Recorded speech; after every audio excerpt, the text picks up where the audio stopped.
Allora, eccoci qua, cari telespettatori, ci ha lasciato l'assessore Marcato, volevo un po' parlare, si commentava un po' fuori onda, eccetera.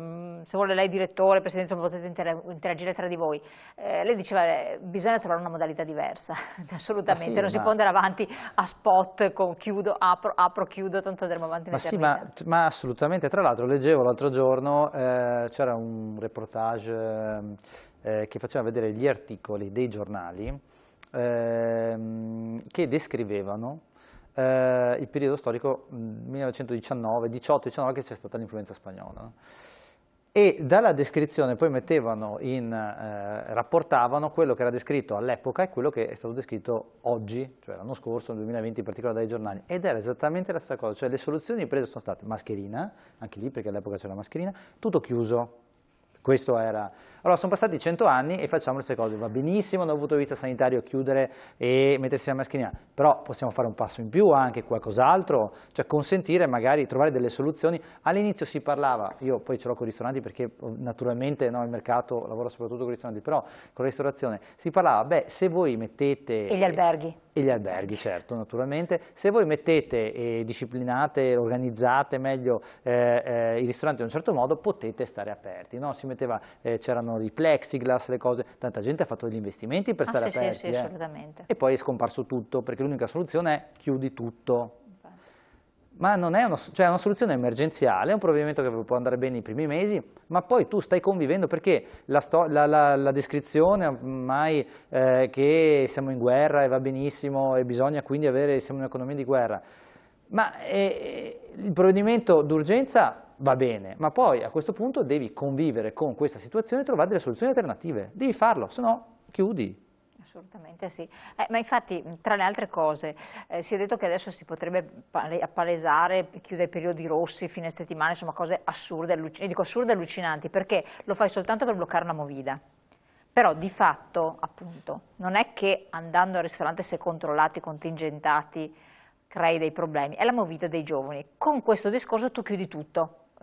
Idem anche negozi che magari fanno entrare 2 o 3 persone alla volta, qualsiasi cosa, gli spostamenti, perché poi vediamo ci sono delle categorie, tu non puoi andare in un altro comune perché devi restare nel tuo, insomma diventa inverosimile, è sfibrante psicologicamente per le persone, oltre che per le imprese, secondo me è sfibrante per le persone, sì, perché ormai è un anno, non se ne può più. Ma il fatto è che mi sembra un po' quasi miopistica questa situazione, perché gli assembramenti sono tutti nelle strade. Sì, ma infatti... Perché? Perché nei negozi nei nei ristoranti non puoi entrare o devi entrare contingentato. Ma se c'è chi infrange le norme deve essere sanzionato, esatto. Perché altrimenti... Ma allora c'è qualcosa che non funziona e quello è giusto anche dirlo, le cose che non hanno funzionato, perché io non capisco perché a giugno, e noi eravamo quelli che protestavano, perché è il nostro diritto, noi vogliamo il lavoro, però a giugno, luglio, agosto, settembre ci hanno liberato. Liberi tutti, sembrava che fosse già finito, cioè chi si ricordava più del virus? C'è chi ha scritto un libro che non ha mai dato... Bene, perfetto, esatto. Ricordiamo. Quindi c'è una situazione che molto probabilmente è utile dire che chi governava ha sbagliato tutto, non ha preso in considerazione cosa si doveva fare, perché anche se ci chiudevano a ottobre, come dicevano, no? Facciamo un lockdown ad ottobre, per carità noi avremmo anche protestato perché chiaramente io voglio lavorare, però l'avremmo anche sopportato e subito, però dopo a Natale ci hanno detto chiudiamo, prima era per salvare il Natale. Per salvare il Natale. Natale siamo andati in lockdown a Balzelli, okay? Adesso siamo a Pasqua, siamo nella medesima situazione. Questo vuol dire togliere la speranza alle imprese. Non hanno più speranza di poter continuare in questa maniera qua. Quindi qui non c'è un piano strategico per uscire dalla pandemia. Dobbiamo convivere? Bene, facciamo un piano per la convivenza. Attrezzatevi, sanificate, mettete i distanziatori, in bar dovete sanificare ogni volta il numero delle persone che entrano. Noi le abbiamo rispettate queste cose e alla fine cosa abbiamo ottenuto? Abbiamo speso una montagna di soldi e sono stati buttati perché tutte quelle cose là adesso non servono perché ricadi in lockdown, perché andremo in lockdown.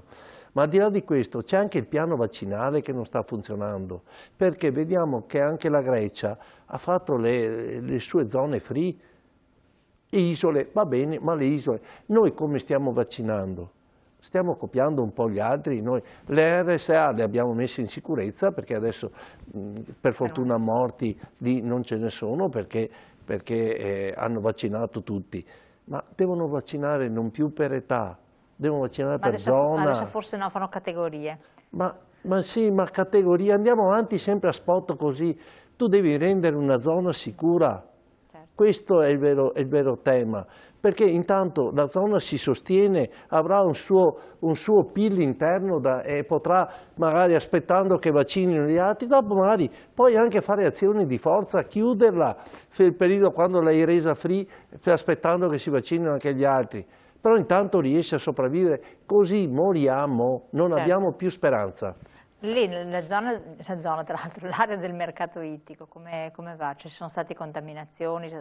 Beh, c'è stato, per fortuna devo dire poco, nel senso che abbiamo dovuto sospendere una zona, un posteggio diciamo, all'interno del mercato. Il mercato funziona con dei commissionari che sono dei posteggi, cioè con i quali vendono il prodotto, però tutto sommato siamo sempre stati aperti, questo ci tengo a dirlo. Perché lei lo diceva anche un'altra volta, c'è grande attenzione, perché i più interessati sono le persone coinvolte in queste attività e stanno ben attenti certo. A come si comportano per evitare... Io ho i controlli dell'AULS, i controlli dell'INAIL, cioè c'è l'ispettorato del lavoro, voglio dire, io sono il primo a metterci la faccia, la testa anche volendo, quindi soprattutto l'anno scorso quando c'era il lockdown noi siamo sempre stati comunque aperti. Ah, avete lavorato sempre voi? Ovviamente stiamo parlando di una riduzione dell'80% del fatturato, quindi abbiamo perso l'80% a marzo-aprile era meno 80%,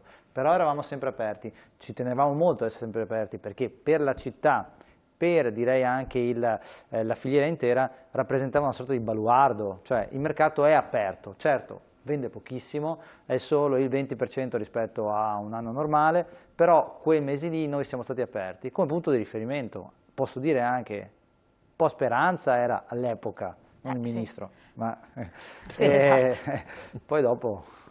Però. Che stato d'animo c'è adesso tra gli operatori del settore? Allora, gli operatori del settore sono di fibra molto forte, perché il pescatore è una fibra forte e quindi per natura è molto resistente, per fortuna.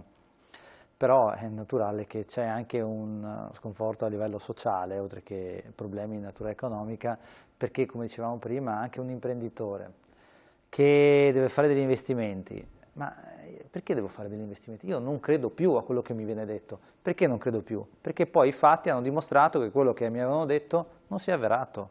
Perché devo crederci? Quindi io adesso sto in difensiva e non faccio nulla. Però la situazione è questa e non è... Bisognerà che anche per via della tassazione facciano qualcosa, devono mettere... Il 2021-2022 non ci saranno i soldi per pagare le tasse. Esatto. E quindi, perché noi i costi fissi li abbiamo, quando va fuori un peschereccio deve affrontare tutte le spese, il carburante, le persone che sono a bordo, cioè ci sono dei costi fissi, ma se tu porti a casa il pesce e poi non lo vendi, non è che lo puoi tenere in congelatore per tutta la vita. Quindi è un problema serio, cioè molto probabilmente o non conoscono il sistema, come diceva Marcato, che sono i burocrati che fanno i DCPM, o c'è un problema di fondo che non vogliono ascoltare le categorie economiche, il mondo produttivo, il mondo del lavoro, perché noi conosciamo i sistemi e noi siamo stati i primi a correre subito ai ripari e a temere questa pandemia.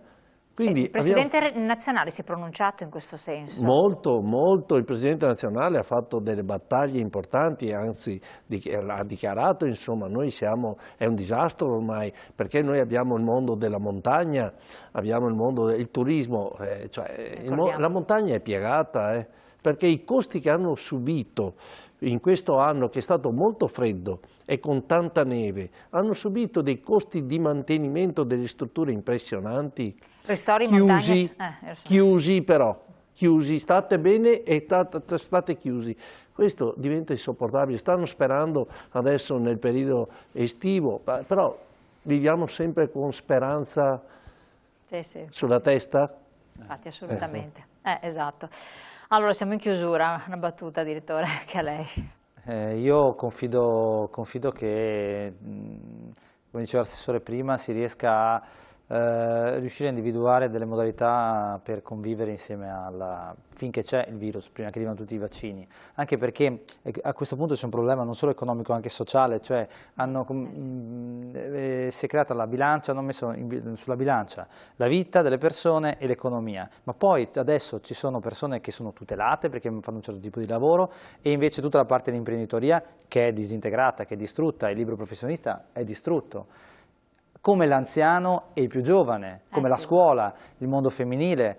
Hanno creato delle dicotomie che sono distruttive anche per la stessa società. Infatti, anche la scuola è un grandissimo problema, anche la scuola. È sempre quello, assolutamente. Allora, parleremo ancora di questo perché purtroppo non ne siamo fuori e voi come rappresentanti di grandi importanti categorie vi fate portatori di questo malessere, per cui è importante che anche siate sollecitati da chi lavora nei vari settori perché almeno riuscite in qualche modo ad avere il polso della situazione, che è importantissimo, per poi riportarlo alla regione che a sua volta va al governo, quindi un po' una catena infinita. Io vi ringrazio naturalmente di essere stati qui con noi, grazie a voi telespettatori, però restate qui con noi perché non è finita, parleremo poi di un altro settore importante, quello appunto del turismo con l'assessore regionale Caner, ma dovete restare con noi dopo la pubblicità, grazie.